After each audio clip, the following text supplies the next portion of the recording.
बता लिया है वो कलयुग की उम्र कितनी है। कलयुग की उम्र कितनी है? 4,32,000। एकमात्र कलयुग की उम्र को याद कर लो कि हमारे कलयुग की उम्र है 4,32,000। चारों युगों का उम्र निकल के आ जाए। गुरुजी नहीं पढ़ाते हैं स्कूलों में, विद्यालय में गुरुजी पढ़ाते हैं सूत्र, ठीक है। सांद्र H2SO4 प्लस SHO4 मिला करके ये हो गया है। इसी प्रकार से सूत्र है। कलयुग का सूत्र याद कर लो 4,32,000। और हिंदी भाषा में हम लोग समझा 4 युग है। सबसे ऊपर कौन है? सतयुग है। उसके दूसरे नंबर पे त्रेता युग है, उसके नीचे द्वापर युग है, उसके नीचे कलयुग है। चौथे नंबर पे कलयुग है। अब उल्टी गिनती चालू कर दो। पहले नंबर पे कर दो कलयुग को, दूसरे पे द्वापर, तीसरे पे त्रेता, चौथे पे सतयुग। अब नीचे से गिनती उल्टी चालू करो। कलयुग कितना है? 4,32,000। इसके दूसरे नंबर पे, इससे दूर नंबर पे आता है द्वापर। इसका मतलब कलयुग से 2 गुना है, 8,64,000। 3 नंबर पे क्या है? त्रेता। 3 नंबर पे है, इसलिए 3 गुना कर दो, यानी 12,96,000। 12,96,000 वर्ष। और 4 नंबर पे क्या है? सतयुग, इसलिए 4 गुना कर दो, 17,28,000। 4,32,000 वर्ष, 8,64,000 वर्ष, 12,96,000 वर्ष प्लस 17,28,000 वर्ष, कुल मिलाकर के बनता है 43,20,000 वर्ष। एक चतुर्युग।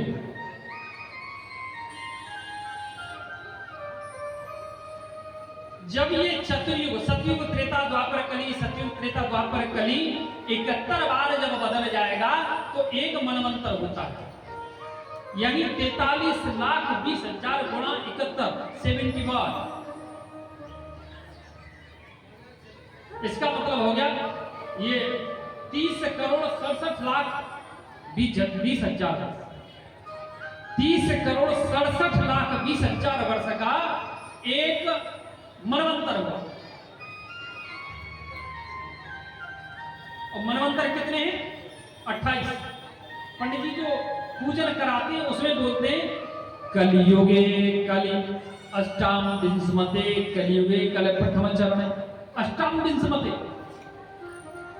8 में, 28 में मनवंतर का कलियुग चल रहा है। कलियुग कितने? ये मनवंतर कितने? 28।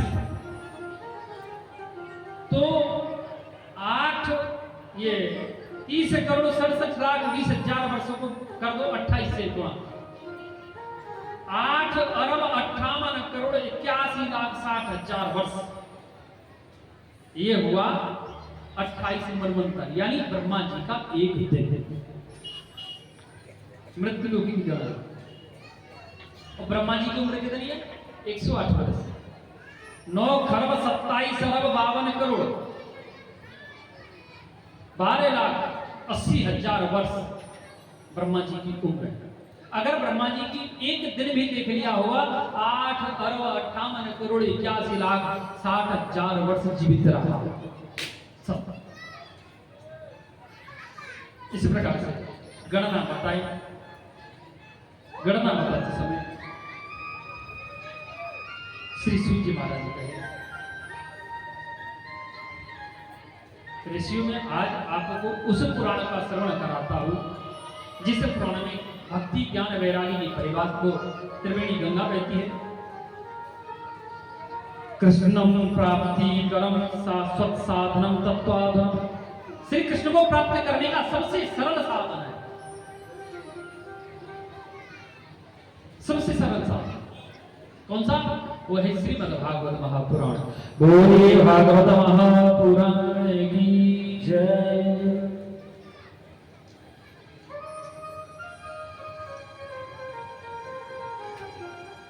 श्री सूत जी महाराज कहने लगे, ऋषियों ये वही पुराण है जो एक समय एक बार महर्षि पाराशर के पुत्र महर्षि वेद व्यास के सुपुत्र भगवान नारायण के अंश अवतार भगवान गोविंद के परम लाडले भक्त परम आदरणीय श्री सुखदेव जी महाराज राजा परीक्षित को सुनाए। वही पुराण है। जब राजा परीक्षित को कथा सुना रहे थे श्री सुखदेव जी महाराज, तभी देवी देवता लोग आ गए आकाश से। ध्यान देना, उनके हाथ में अमृत कलश लगा हुआ है। आकर के कहने लगे कि एवं विनमयो जाते राज्ञा सुधा प्रतीयता, कि एवं विनमयो जाते सुधा राज्ञा प्रतीयता, प्रपश्यामो वयं सर्वे श्रीमद्भागवतामृतम्। कि हे श्री सुखदेव जी महाराज, आप ये सुधामृत लीजिए और ये राजा परीक्षित को बुला दो, जिससे इसकी मृत्यु नहीं हो, मरेगा नहीं, अमर हो जाए। लेकिन इसके बदले में प्रपश्यामो वयम सर्वे श्रीमद्भागवतामृतम्, भागवत महापुराण रूपी अमृत का रसपान हम लोगों को कराओ। तभी श्री सुखदेव जी महाराज ने कि भक्तांच विज्ञान दोष कथामृतम् श्रीमद्भागवती वार्ता सुराणामपि दुर्लभः। अभक्त समझ करके समस्त देवताओं को डांट दिया, भगा दिया, बोले भागो यहां से। सुराणाम श्रीमद्भागवती वार्ता सुराणामपि दुर्लभः। ध्यान देना, ये श्रीमद्भागवत महापुराण स्वर्ग में रहने वालों के लिए दुर्लभ है। ये उनके लिए नहीं बना है। किसके लिए बना है? मृत्यु लोक के लिए।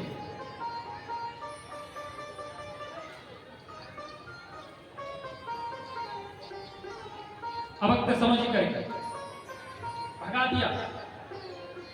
समस्त देवी देवता इकट्ठा होकर के ब्रह्मा जी की शरण में गए। ब्रह्मा जी के जाकर के सारा वृतांत बताए। बोले प्रभु ऐसे ऐसे बात है, देखो ये भागवत में है क्या, जो ब्रह्मा जी ने ऐसे हमको, ये सुखदेव जी ने हमको ऐसे अपमानित कर दिया। ब्रह्मा जी समझ गए ये व्यक्ति है, राजा है, देवता है, इनको राजमद है, ये ऐसे नहीं समझे। ब्रह्मा जी ने एक तराजू मंगाई, जिससे बनिया लोग तराजू तोड़ते हैं, सामान तोड़ करके देते हैं। तराजू मंगाई, एक पलड़े में 4 वेद 6 शास्त्र पुराण इत्यादि को सबको रख दिया, और दूसरा पलड़ा में एकमात्र श्रीमद् भागवत महापुराण को विराजमान करते हैं। और जिसमें भागवत महापुराण विराजमान है वो पलड़ा नीचे हो गया, समस्त साधन जिसमें रखे वो पलड़ा ऊपर हो गया। अब आप बताओ नीचे कौन होता है? नीचे कौन होता है? पलड़ा है, नीचे पलड़ा हुआ तो हल्का होता है, वो नीचे होता है, भारी वाला नीचे होता है, हल्का ऊपर। आप लोग कहाँ हैं? नीचे। आप भारी हैं इसलिए नीचे है, हम हल्का है इसलिए ऊपर है। इसलिए आप नीचे हैं, क्योंकि आप वजनदार हैं, भारी लोग हैं, आप इसलिए नीचे हैं। हम हल्के हैं इसलिए ऊपर है। आप जमीन में बैठे इसलिए आपको जमींदार कहा जाएगा। जमीन पर बैठे, हम किस पे बैठे? चौकी पे। हमको दरोगा भी थोड़ी कहोगे।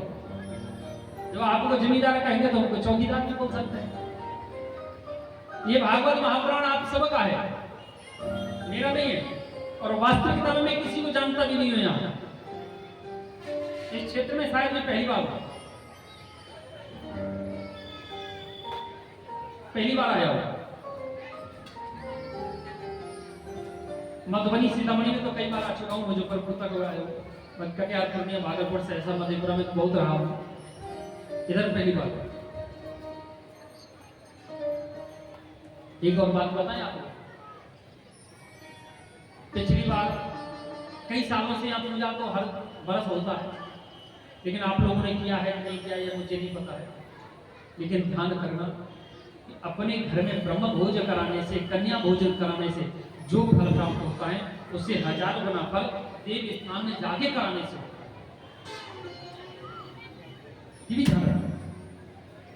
अगर आप लोगों में किसी के मन में इच्छा उत्पन्न होती है अपने लिए सब जीते हैं, हम जिएंगे, जब तक जिएंगे तब तक सिएंगे, है ना। तो हमें हमेशा जीवन भर कमाना, खाना और मर जाना। कहते हैं ना कि तुलसी पंछी के पिए घटे ना सरदा नीर, दान दिए धन ना घटे जो सहाय रघुवीर।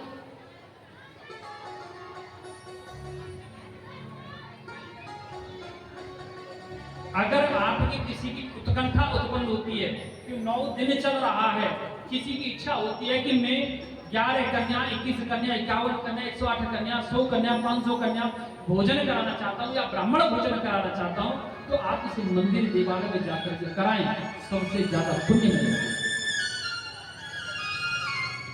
किसी की इच्छा है वो आप अपनी कमेटी से आप अपने आपस में वार्तालाप करेंगे। ये मत कह देना बोले महाराज जी चलो करवाओ, मेरे बाबा की बस की नहीं।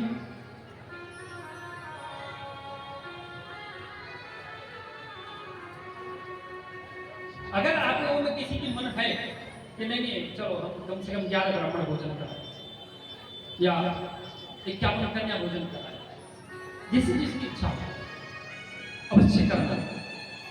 न इसमें आप कुछ रख रहे हैं न हमें कुछ मिल रहा है।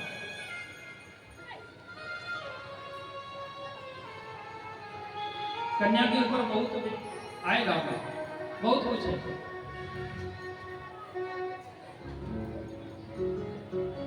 कन्या भोजन का कितना प्रभाव है ये मधुबनी में जो अदराखाली नाम का एक प्रखंड है, उसमें गनौली पंचायत पड़ता है, उसमें देखिए बाप रे बाप, कम से कम 1100 कन्या भोजन था। गांव का जितना भी कन्या था टोटल आई थी, टोटल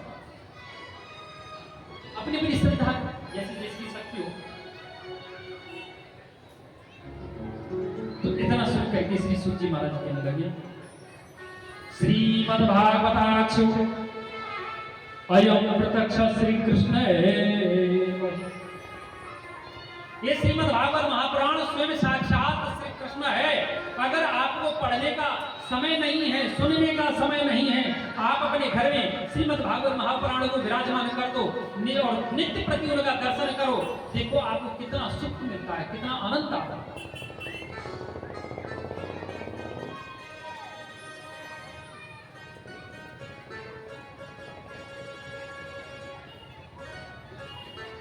श्री सूत जी महाराज कहने लगे, ऋषियों ये भागवत महापुराण का ज्ञान श्री नारद जी महाराज ने अपने पिता ब्रह्मा से प्राप्त किया था। क्यों? भागवत महापुराण सबसे पहले 4 श्लोक का भागवत श्री नारायण भगवान ने ब्रह्मा को दिया, ब्रह्मा ने नारद जी को दिया, नारद जी ने वेद व्यास जी को दिया, वेद व्यास जी ने सुखदेव जी को दिया, सुखदेव जी ने राजा परीक्षित को दिया। परंपरा है भागवत महापुराण।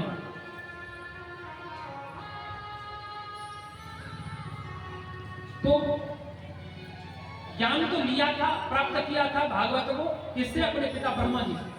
लेकिन श्रवण करने का जो विधि है, तरीका है, उसकी प्राप्ति किए थे अपने श्री वेद व्यास महाराज से। एक समय की बात,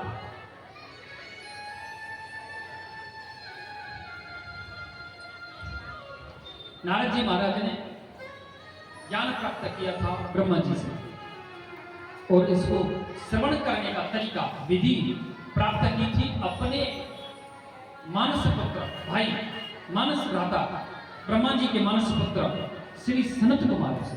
सनत, सनंदन, सनातन, सनत कुमार, चारों भाई। एक समय की बात श्री सूत जी महाराज कहने लगे, ऋषियों एक बार जब देवर्षि नारद बड़ी चिंता में डूबे हुए आकाश मार्ग से दौड़ रहे, आकाश मार्ग से जब निकले तो बद्रीनाथ धाम निकल रहे थे। 4 भाई विराजमान थे। चारों भाइयों ने देखा नारद जी को, चिंता में डूबा हुआ देखा तो आवाज लगाने लगे, सुनो सुनो कि कथम ब्रह्मा दीन मुखम, कि कथम ब्रह्मा दीन मुखम कुतश्चिंतातुरो भवान् त्वरितं गम्यते कुत्रः कुतश्चागमनं तव। हे नारद ब्रह्मपुत्र, कथम ब्रह्मा दीन मुखम, हे ब्रह्मपुत्र कथम, कहां जा रहे हो? त्वरितं गम्यते, इतनी जल्दी में कहां जा रहे हो? त्वरित मांग जल्दी कहां जा रहे हो?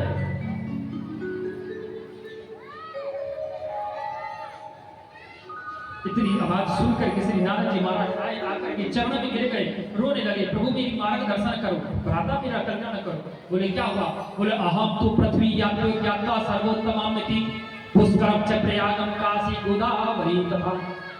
मैं मृत्युलोक में गया, क्यों? कि सर्वोत्तमामिति, ध्यान देना, मृत्यु लोगों को, पृथ्वी को इतनी सबसे उत्तम माना जाता है। 14 लोक में, 14 लोग कौन कौन से? कौन कौन से लोग पता है? 7 पृथ्वी के ऊपर है, 7 नीचे। 14 अतल, पृथ्वी के नीचे चलते हैं, अतल वितल सुतल तरातल महातल रसातल पातल, 7 नीचे। भूलोक से 6 ऊपर है, भूलोक पृथ्वी, भूलोक भूलोक जनलोक तपलोक महलोक स्वर्गलोक गौलोक, गौलोक सबसे ऊपर है, जहां किशोरी राधा रानी और भगवान श्री कृष्ण विराजमान। ब्रह्म पुराण में प्रमाण मिलता है।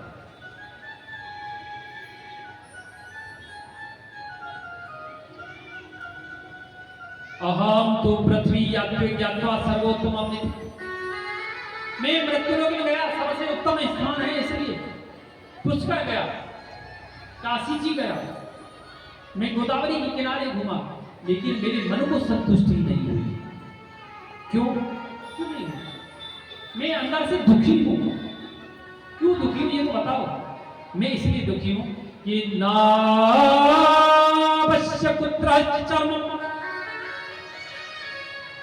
मन संतोष कारक कलिना धर्म मित्रेण धैर्ये बद्धता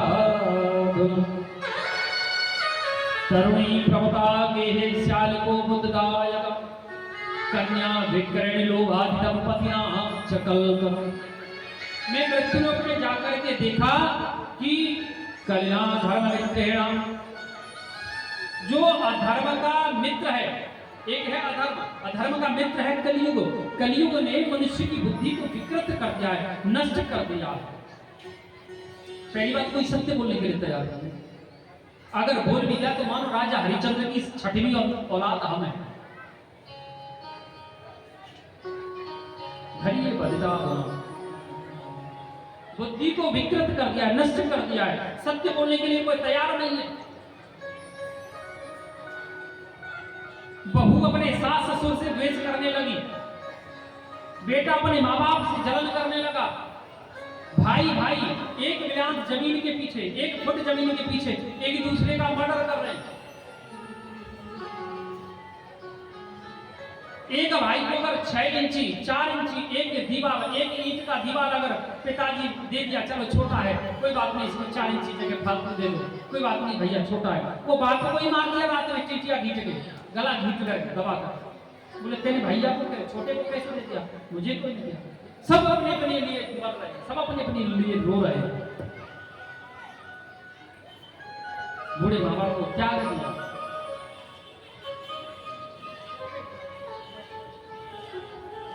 अपने भैया दुश्मन हो गया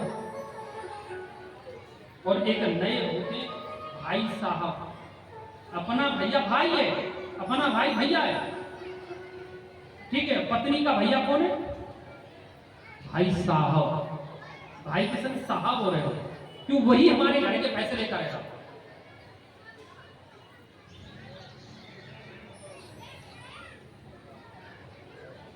अपने भैया को नहीं पूछा जाता, अगर नया कारोबार करना है तो भाई साहब को फोन किया जाता है। हमारी पत्नी से भी पहले ही कान में कुर्रो कर देगी, चाबी घुमा देगी, बोले तुम्हारे भैया तो अपने अपने चक्कर में घूमेंगे, तुम मेरे भैया से सलाह करो, वो सही सलाह देगी। उसको ये नहीं पता है, अरे हत्यारी वही सबसे सत्यानाशी है, वो तेरे घर का सत्यानाश मचा के रख देगा। और ये मैं नहीं कह रहा हूं, शास्त्र कहता है, युग युगांतरों से देख लो, किस साले ने किस भैया ने अपनी बहन का घर बसाया, जिस भाई अपनी बहन के घर में रह गया उस बहन का घर उजड़ जाएगा, निश्चित उजड़ेगा, इसमें कोई शंका नहीं है।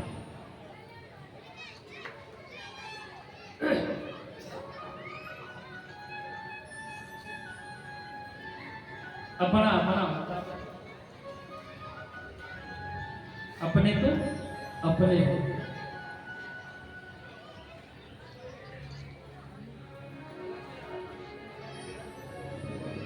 एक कहावत है, आपके यहाँ एक कहावत होगी कि दीवार में जो क्या बनाते हैं ताखा, जिसको आप लोग ताखा बोलते, हम लोग आरो बोलते, आरो देहाती ब्रज भाषा में आरो, आप लोग बोलते ताखो, ताखा ताखो, हम लोग बोलते आरो। दीवार में ज्यादा आरे अलमारी ताखा अलमारी रैक वगैरह ज्यादा बनाओगे ना, दीवार कमजोर हो जाएगी और भूकंप आएगा, कोई बात होगी तो गिर जाएगी, बहुत जल्दी गिरेगी। ठीक है। और घर में कहते हैं दीवार में आरो, दीवार में आरो, और घर में सारो सदा दुखदाई हो। दीवार में आरो, घर में सारो सदा दुखदाई हो। देखो महर्षि विश्वशर्मा ने अपना सारा रखा मामा माई, सत्यानाश हो गया। गांधारी ने अपने भैया को रखा, धृतराष्ट्र ने अपने साले को रखा मामा शकुनी को, देखो सत्यानाश हो गया। ग्वालियर नरेश ने अपने साले को रखा मामा माहिल को, देखो सत्यानाश हो गया। ये तो कलयुग की बात है, द्वापर सतयुग की बात नहीं। किसी मामा ने अपने भांजे का घर नहीं बसाया, सलाह उचाड़ने के जा घर में सारो आ जा, और सारो साड़ू ससुर ससुराल तुम बराती हैं, इनसे हमेशा बच के रहना है। और देखा है बिहार में कई बार सुनते भी, अपने लोगों में सुनते हैं, बोले चोरे आना होगा, अरे नहीं नहीं बाबा ऐसा है, वो हमें साड़ू भाई जी आ गए ना इसलिए। अबे साड़ू के लिए तू घर में क्यों पड़ा है, अपना पेट का धंधा देखो। क्योंकि कहावत है कि साड़ू के घर साड़ू आयो, जैसे खेत गधा ने खायो। गधा खाने में कोई फायदा तो होता है।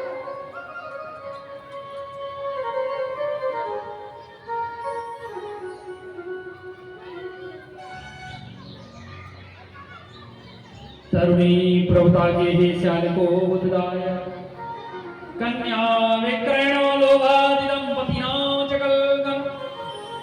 कन्या विक्रयणो, कन्या को विक्रय कर दिया जाता, बेच दिया जाता है अपनी बेटी को, अपनी बहनों को हम बेच लेते हैं। किस कारण से? अगर हमारी बेटी थोड़ी बीए पढ़ गई ना, बीए में पढ़ गई, तो हम बैंक वाला पीयू देखते हैं, बोले बैंक वाला देखो। और जब उसके यहाँ जाते हैं तो उसके घर में उसका बाप मगरमच्छ की तरह मुंह खोल के बैठा है, हो हमारा बउआ बैंक मैनेजर बा है, तो चाहे वो लगा रहा बैंक में पोछा, उससे मतलब नहीं।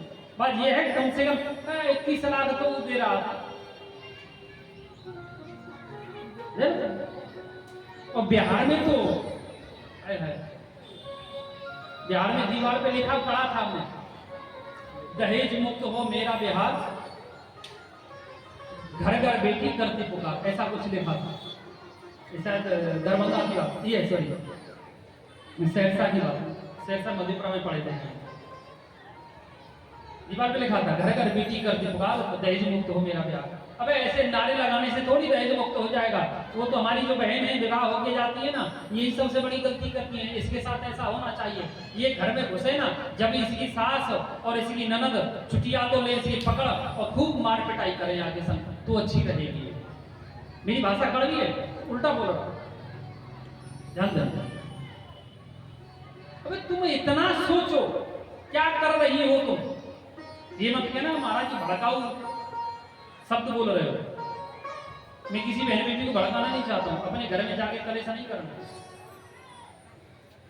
जब वो तुम्हारे बाप से तुम्हारे ससुर ने पैसा मांगा, नहीं नहीं कम से कम 21 लाख तिलक चाहिए, ठीक है, हमारे पिता ने